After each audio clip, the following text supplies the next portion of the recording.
Hi guys, and welcome back to my YouTube channel. So in this video, I'm going to talk about the top 3 things you should be checking for before buying any leasehold. So I've spoken on my YouTube channel before that I do have a leasehold and it's a buy-to-let here in Gillingham. However, I wouldn't buy another one without actually owning the freehold as well. And this is because some of the problems and issues that have arisen from me having the leasehold. However, if you do choose to buy a leasehold, then these are some of the things that you want to be checking for before proceeding. And before we dive into this, what is actually a leasehold? This is typically when you own the flat or the apartment, however you don't own the building, you don't own the ground that it sits on. And this is actually owned by the freeholder. Now the freeholder is responsible for the upkeep and maintenance of the property. However, it's the leaseholders that will pay that charge.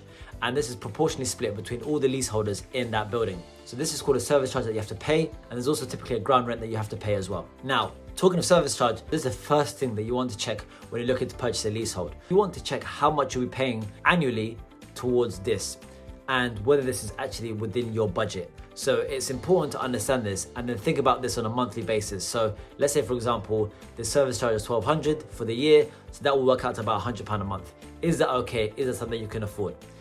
In addition to this, you want to also check how much has the service charge actually been increasing by year. You can work with the estate agent on actually attaining this information and understanding this, because if it's proportionally been jumping up really high every single year, then that might not be good for you in the future. The second thing that you want to check is the leasehold terms. So what is actually on the lease? So some freeholders enable you to actually buy the flat and actually rent it out as a buy-to-let. Some are even okay with you actually running it as a service accommodation, so putting it up for Airbnb for short-term stays. However, some are not. So if you're looking to purchase a property to invest, then it's worth understanding exactly what the lease actually enables you to do and what you can and can't do.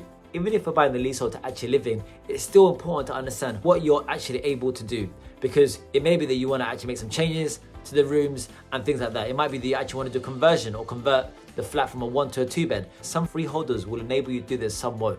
So it's so crucial that you understand what you're getting yourself in for, and the leasehold terms will enable you to do this. And the third thing you want to be checking is the lease years. So how many years are left on the lease? The lease years are the number of years that you as a leaseholder can actually have that flat for before you actually have to move it on to the freeholder.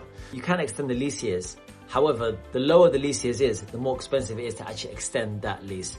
And anything typically below 80 years will actually be difficult to mortgage. So it's crucial to understand how many years are left on the lease. So I do know a lot of people that are looking to buy a leasehold for their first property, for their first investment property. And I hope this video gave you a little bit of understanding of the key things that you should be checking for when assessing if the leasehold is right for you. So if you enjoyed this video, do give it a like, and if you found value from this video or any other video on this channel, then do subscribe as well. And until next time, happy investing.